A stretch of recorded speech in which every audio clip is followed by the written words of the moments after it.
경기도내 핫 이슈를 활짝 열어놓고 시민들의 의견, 의회의 해법 들어보는 시간 의정 언박싱입니다. 매주 수요일 이 시간에 경기도 의원과 함께하고 있는데요. 오늘 함께할 분은 김민호 경기도 의원입니다. 어서 오세요.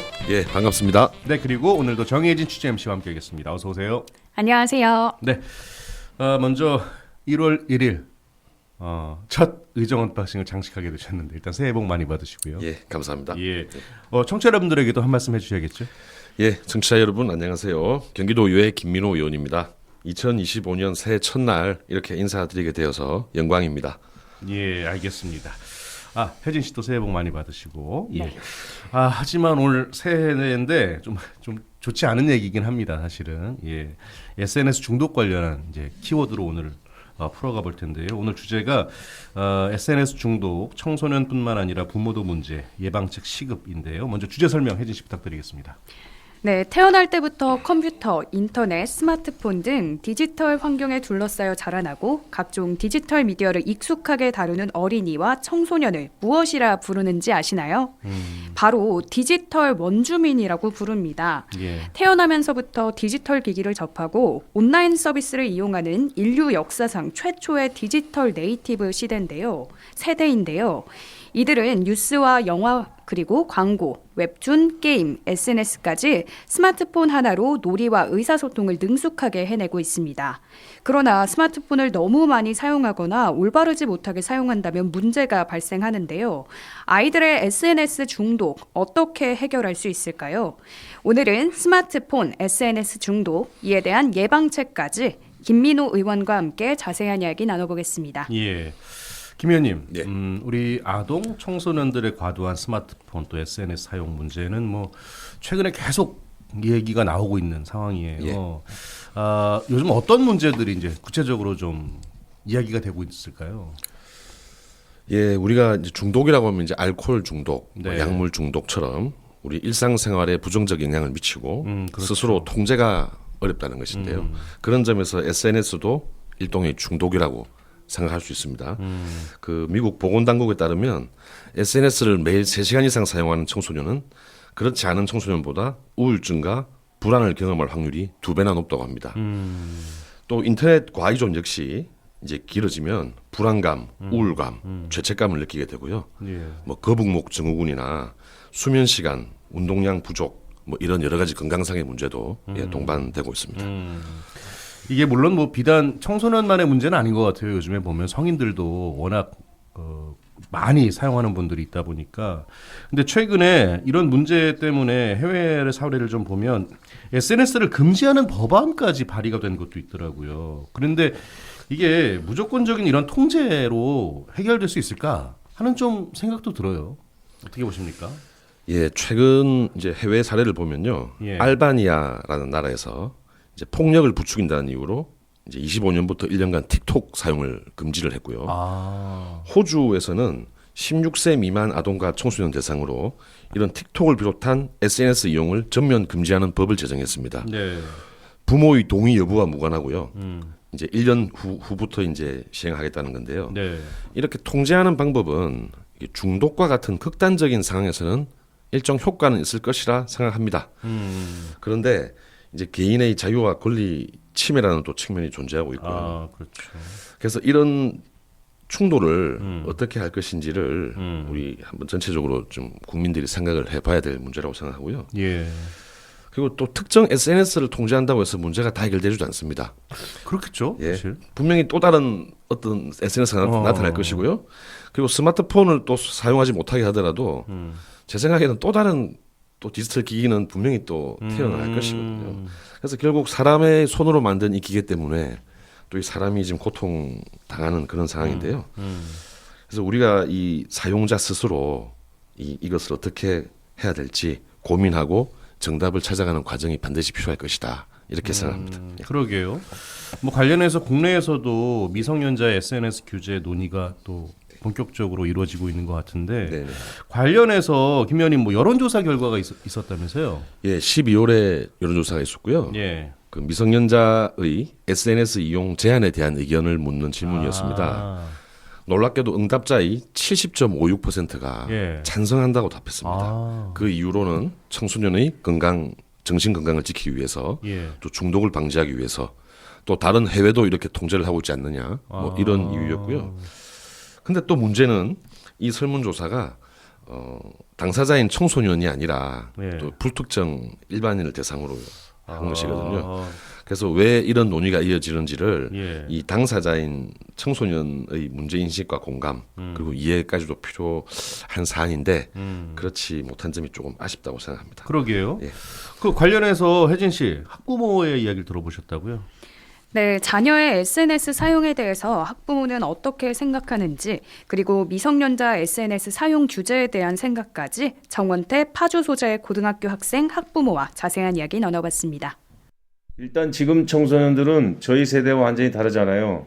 아이들은 디지털 기기를 정말 잘 다루고 SNS로 친구들이랑 소통하고, 그런데 제가 볼 때는 SNS 사용이 좀 과하다 싶을 때도 있어요. 그런데 요즘 SNS로 안 좋은 콘텐츠가 노출되니까 걱정이 많습니다. 한국에서도 미성년 대상으로 SNS 규제가 더 생겨났으면 하는 바람이에요. 그런데 한편으로는 이미 그 SNS에 노출된 청소년들은 이런 규제가 생겨나더라도 규제를 피하기 위해 어떤 방법이라도 쓸 수 있을 것 같아 걱정입니다. 예. 김 의원님, 우리 아이들의 스마트폰 SNS 중독 어떻게 해결해야 된다고 보십니까? 예, 우선 좀 중독으로 진단을 받았다고 하면 네. 예, 좀 조속한 치료가 이제 필요하다고 보고요. 네. 특히 인터넷 중독의 경우에는 그 현실이 재미가 없어요. 예, 오프라인이 재미가 없습니다. 그래서 이때는 이제 컴퓨터 이용을 무조건 못하게 하는 것보다는 네. 다른 취미 활동을 만들어주는 것이 예, 또 하나의 방법이고요. 예. 그것도 중요한 것은 가정에서의 우리 부모님들의 노력인데요. 예. 최근에 이제 트렌드가 거실 육아라고 합니다. 거실 육아요? 네. 그래서 컴퓨터를 이 거실과 같이 공개된 공간으로 옮겼어요. 예. 그래서 시간 관리 계획을 함께 세우고 또 자녀가 어떤 인터넷 활동을 하는지 누구와 어떤 게임을 하는지도 이제 부모님이 아셔야 될 필요가 있습니다. 그리고 무엇보다 부모님이 모범을 보여야 합니다. 예. 예, 부모님 본인이 계속 집에서 핸드폰을 보시면서 예. 아이 얘기하지 말라고 하면 아이가 듣지 않겠죠. 그렇죠. 그래서 부모는 아이의 거울이기 때문에 일단 성인인 우리부터 본을 보일 수 있도록 예. 그런 노력을 해야 되겠습니다. 이제 부모의 역할이 중요하다는 점 강조해 주셨는데, 근데 뭐 최근에 이 부모의 SNS 사용 때문에 뭐 범죄까지 발생하기도 한다, 뭐 이런 얘기가 있던데 이건 무슨 얘기입니까? 예, 이게 지금 코로나 이후에 많이 쓰고 있는 말인데요. 네. 혹시 쉐어런팅이란 말을 들어보셨는지 모르겠습니다. 쉐어런팅이요? 네.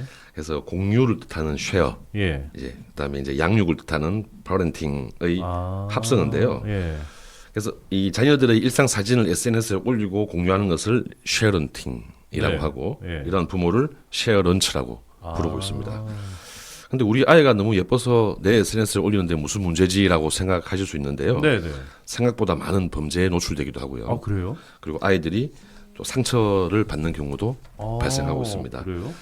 호주의 경우를 보면요. 예. 소아성 도착증 범죄 사이트에서 발견한 사진의 절반이 바로 이 부모들이 올린 사진이었습니다. 아우 충격적이네요. 한국에서도 2021년 10월경에요. 예. 한 범죄자가 SNS에서 확보한 정보를 활용해서 9세 여아에게 접근해 유괴했다가 구속된 사례도 있습니다.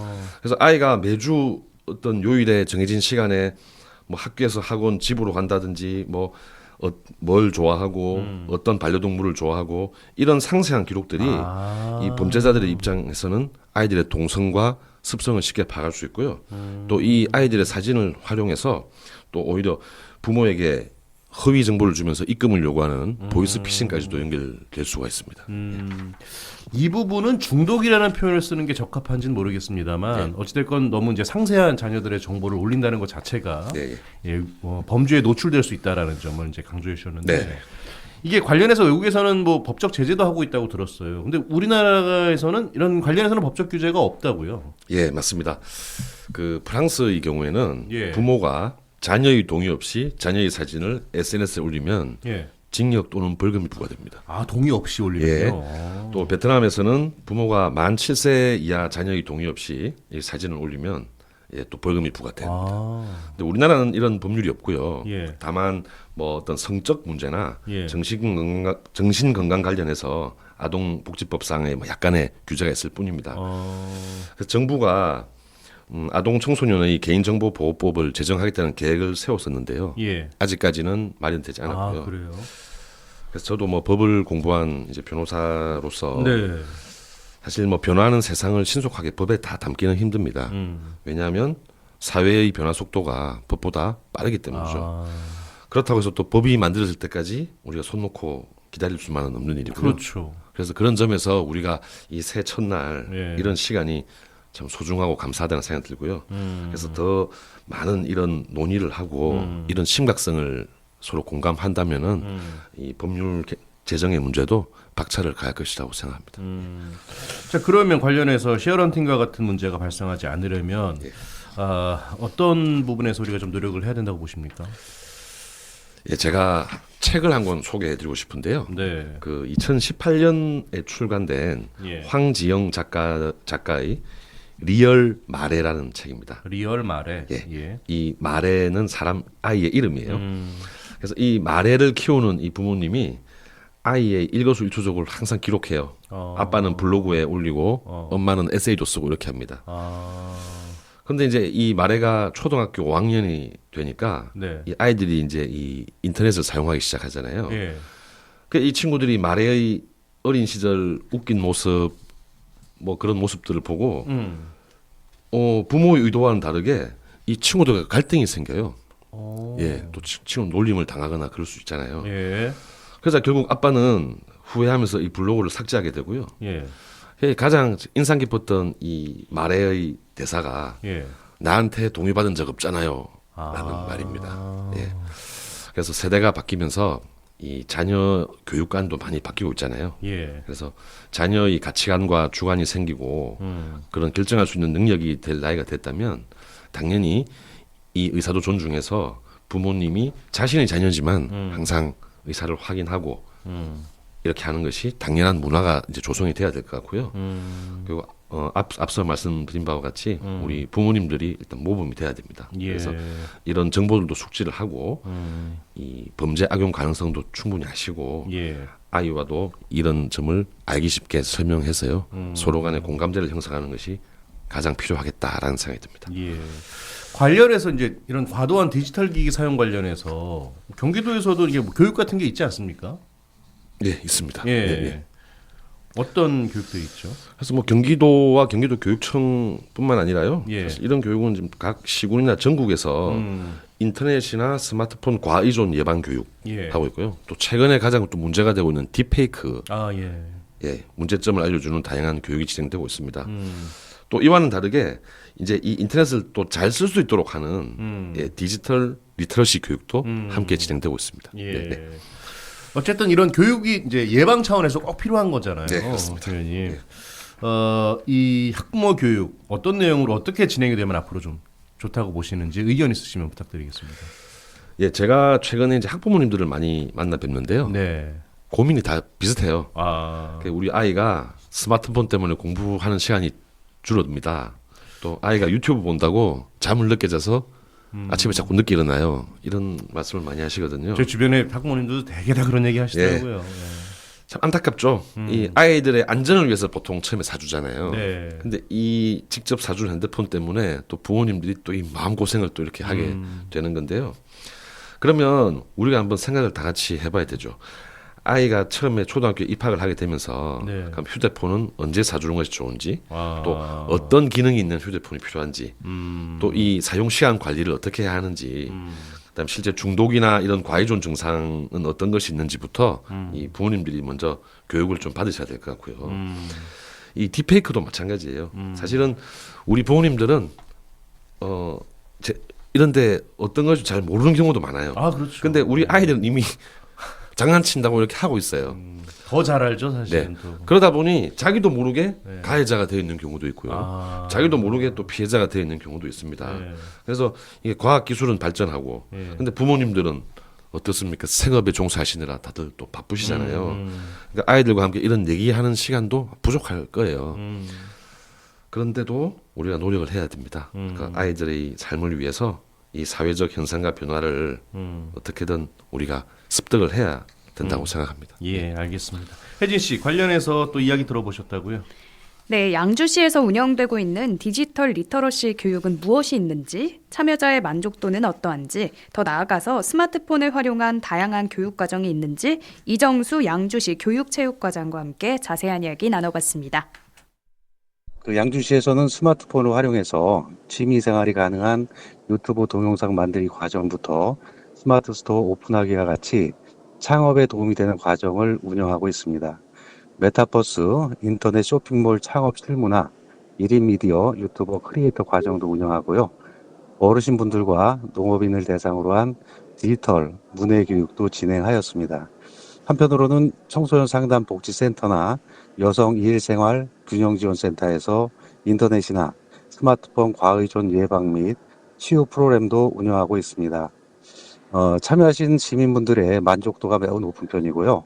배우고 나면 또 다른 디지털 기기와 기술이 생겨난 상황이라 보다 발빠르게 필요한 프로그램을 준비해서 시민분들이 만족하실 수 있는 프로그램을 늘려나가야 한다고 생각하고 있습니다.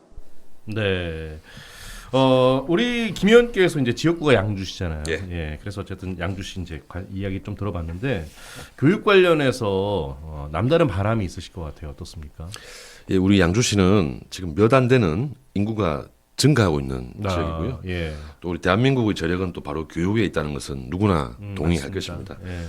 그래서 지금 저도 그렇고요. 저희 양주시장님도 이 교육에 또 많은 관심을 쏟고 있고요. 네. 최근에는 우리 그 경기도 교육청 산하 경기평생교육학습관과 양주시가 경기 북부 최초로 네. 이렇게 MOU를 체결하고 이 교육에 노력을 하고 있습니다. 예.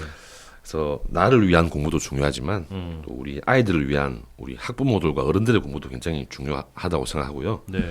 우리 지금 정부와 교육청이 어떤 교육을 지향하는지 또 교육 제도들이 어떻게 바뀌고 있는지 이런 것에 대한 정보를 이제 충분히 제공드리고요. 네. 그래야 학부모님들이 학교에 대한 신뢰가 충분할 것이라고 이렇게 생각을 합니다. 그래서 예. 향후 계속 우리 양주시와 또 경기도 교육청 학습관 모두 함께 힘을 합해서 다양한 프로그램을 준비해서 예. 2025년도에도 최선을 다할 생각입니다. 알겠습니다. 혜진 씨 관련해서도 이야기 들어보셨다고요? 네, 의원님께서 전에 경기평생교육학습관과 양주시가 업무협약을 체결했다는 것을 말씀해 주셨는데요. 그래서 경기평생교육학습관에서 어떤 교육이 이루어지고 있는지, 대상자들의 만족도는 어떠한지, 앞으로 이루어질 교육 내용에 대해서 양형과 경기평생교육학습관 평생학습 담당 사무관과 나눈 이야기 들어보시죠. 학부모님들을 대상으로 AI 시대를 위한 생존 전략, 또 딥페이크 위협, 우리 아이의 디지털 안전 지키기 등 뭐 이런 프로그램들을 많이 개설해서 운영하고 있고요. 그래서 이 AI 기술들과 딥페이크에 대해서 알아보고 또 이런 기술들이 범죄에 어떻게 악용되고 있는지, 또 대응 방법은 무엇인지, 또 가짜 뉴스를 구분하고 인터넷상의 정보를 어떻게 확인하고 활용해야 하는지, 그리고 유튜브 동영상 제작이나 이미지 창작들의 경우 저작권은 어떻게 보호받고 또 어떤 경우에 문제가 생기는지에 대해서도 함께 알아보는 시간을 가졌습니다. 생각보다 많은 분들이 참여하시고 또 관심도가 아주 높으셨습니다. 그 2025년도에는 저희 학습관에서 현재 하고 있는 학부모 시니어 대상 교육과정을 확대 운영하고요. 그 세어런팅에 대한 올바른 이해와 문제점에 대한 그 알아보는 프로그램도 준비해서 운영할 계획입니다. 김 의원께서는 지금 여성가족 평생교육위원회 부위원장으로 활동하고 계신데 앞으로의 계획도 좀 들어볼까요? 예, 제가 전반기 이제 예결위원장과 교육행정위원회에 이어서 지금 현재 여성가족평생교육위원회에서 활동하고 있습니다. 네. 24년에는 영유아 장애 교육, 학교 밖 청소년 교육, 경계성 지능인 교육, 평생교육에 집중해서 업무를 추진했고요. 네. 이제 새해에도 추진했던 내용들이 더 큰 성과를 낼 수 있도록 현장을 돌아보고 또 집행부 공무원들과 함께 정책과 제도를 더욱 세밀하게 견고하게 만들 계획입니다. 예. 끝으로 2025년 첫날 1월 첫날 이제 출연해 주셨는데 네. 우리 도민과 청취자 여러분들에게 한 말씀 부탁드리겠습니다. 예, 우리 존경하는 도민 여러분, 그 대나무 중에 최고로 치는 것이 모죽인데요. 네. 이 모죽은 5년 동안 싹이 나지 않는다고 합니다. 5년 동안 뿌리를 내리고 있다가 때가 되면 급속히 성장한다고 합니다. 이제 새롭게 시작한 오늘 혹시 새싹이 보이지 않는다고 실망하지 마시고요. 아마 사방으로 뿌리를 뻗어서 단단하게 만들고 있는 시간일 수 있습니다. 예. 우리 모두의 잠재력과 능력을 의심하지 마시고 행복한 우리의 내일을 조금씩 채워가시기를 응원합니다. 새해 복 많이 받으세요. 양주 출신 김민호 의원이었습니다. 네. 두 분 말씀 여기까지 듣죠. 고맙습니다. 네, 감사합니다. 네, 감사합니다. 네, 지금까지 김민호 경기도의원 그리고 정혜진 취재 MC와 함께했습니다.